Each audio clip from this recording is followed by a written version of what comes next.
आरंभ द्वारा आयोजित सप्तम आरंभ महोत्सव 2026 स्थानीय पौर सदन में महासमारोह समाहित होइछि। अनुष्ठान सभापति प्रदीप कुमार मिश्र अध्यक्षतार भारतीय जनता पार्टी युव मोर्चार साधारण संपादक अभिलाष पंडा, कार्यकारी सभापति दिवाकर पात्र एवं निशांत साहू, भारतीय जनता पार्टी जिला सभापति डॉ देवेंद्रनाथ तरेई, मधुसूदन सिंहारी, रवींद्र दास, चक्रधर महापात्र, रुचिस्मिता, जगदेव पंडा, जगन्नाथ पूजा पंडा, चित्तरंजन विश्वाल प्रमुख उपस्थित थिले। मंचासीन समस्त अतिथि माने ग्रामांचल और सहरांचल महिला मानकु नै होइतिबा एई कार्यक्रम पई साधुवाद अर्पण करी आरंभ परिवार एवं श्रीक्षेत्र लक्ष्मी महोत्सवर उत्तरोत्तर उन्नति कामना करथिले। सभा पर्व मध्यरे शहीद सम्मान श्याम सुंदर कर, डॉ सिद्धेश्वर महापात्रଙ୍କୁ संस्कृति सम्मान एवं श्री पवित्र महाराणाଙ୍କୁ समाजसेवी सम्मान रे संबर्धित करा जायतिला। तत्परे कृति प्रतियोगी मानकु पुरस्कृत करा जायतिला। सभा पर्व शेषरे भरत कुमार नायक धन्यवाद अर्पण करथिले। उक्त कार्यक्रमକୁ आशुतोष पटनायक, सौम्य रंजन मिश्र, सुजित राउतराय, गणेश्वर दास, प्रभुपाद महापात्रଙ୍କ समेत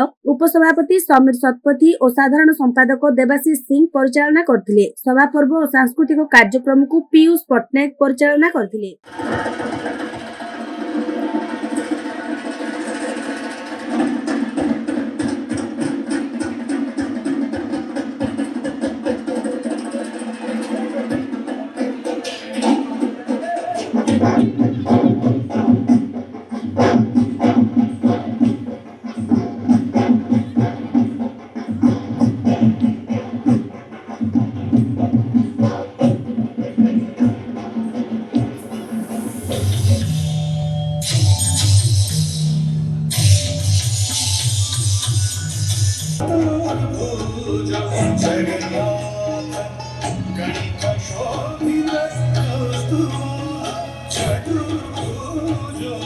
पाखे जय जगन्नाथ।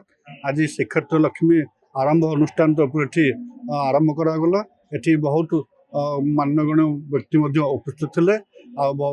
विशेषकर पुरी सहर एवं ग्रामांचल समस्त कुनि कुनि पिला माने भाग नहीं आ समस्त माँ मैंने भाग नहीं जोटा कि आम पुरी श्रीक्षेत्र कला संस्कृति सहर ताको बंची रखापी ये जो अनुष्ठान आरंभ प्रयास करछि अनुष्ठान मोर अशेष धन्यवाद एवं शुभेच्छा। तो ओडिशार सांस्कृतिक राजधानी एठी जो अनन्य सांस्कृतिक प्रतियोगिता मूलक कार्यक्रम आरंभ तार सप्तम संस्करण आज तार उद्घाटन दिवस आज थिला एवं ये उद्घाटन संध्यारे आज आमे समस्ते जो माने आमर पुरी जिलार सभापति डॉ देवेंद्रनाथ तरेई महोदय, आज पुरी मंदिर वरिष्ठ सेवायत आपणकर समस्त प्रिय मधुसूदन सिंहारी महोदय और अन्य समस्त वरिष्ठ मान्यगण्य व्यक्ति सहित अतिथि भाव जोगदेवार जो सौभाग्य मिली एटा निहाती भाव गोटे खुशीर विषय एवं मु समस्त आयोजक वृंद एवं तांका द्वारा करा जायथिबा प्रयास को भूरी भूरी प्रशंसा करने शब्द पाऊना।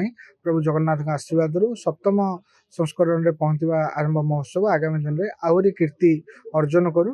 आमती मोर पूर्व आमर जिला सभापति कहते आहरी अधिक संख्यार महिला मान पाखरे पहुँची ए महोत्सव प्रकृत में गोटे लोक महोत्सव रे परिणत हो एति कामना करी। आज ये जो आरंभ कार्यक्रम सप्तम वार्षिक उत्सव वास्तविक या भितरे जो अंतर्निहित कथाटी अच्छी श्रीक्षेत्र लक्ष्मी आमे समग्र पुरी जिलार जी आमर समस्त नारी जाति को आमे लक्ष्मी सदृशा अभिहित करिथाउ।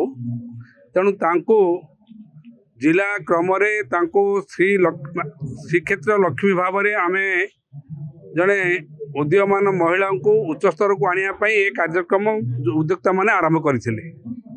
तेणु से कार्यक्रम आमर टिके सामान्य सहयोग अभाव आमे ये कार्यक्रम को जो ब्लॉक स्तर आने कथा से कार्यक्रम जदिव है ना किंतु उद्योक्ता माने ये कार्यक्रम को जो ढंगरे जो आकार रे कार्यक्रम करछन्ति निश्चित भाव में से धन्यवाद पात्र निश्चित हेबे। एवं यह सरकारंकर कार्यक्रम होइथिला बेले मध्य सरकारंकर बिना सहयोग रे जदि ये कार्यक्रम करूछन्ति मो आशा करिवि एवं निश्चित भाव में आम उद्यम करूँ जे सरकारंकर दृष्टि आकर्षण करी ये कार्यक्रम को आगामी वर्ष में समग्र ओडिशा ये जिलार कार्यक्रम जमी अति उच्च कोटि हम निश्चित प्रयास करवा।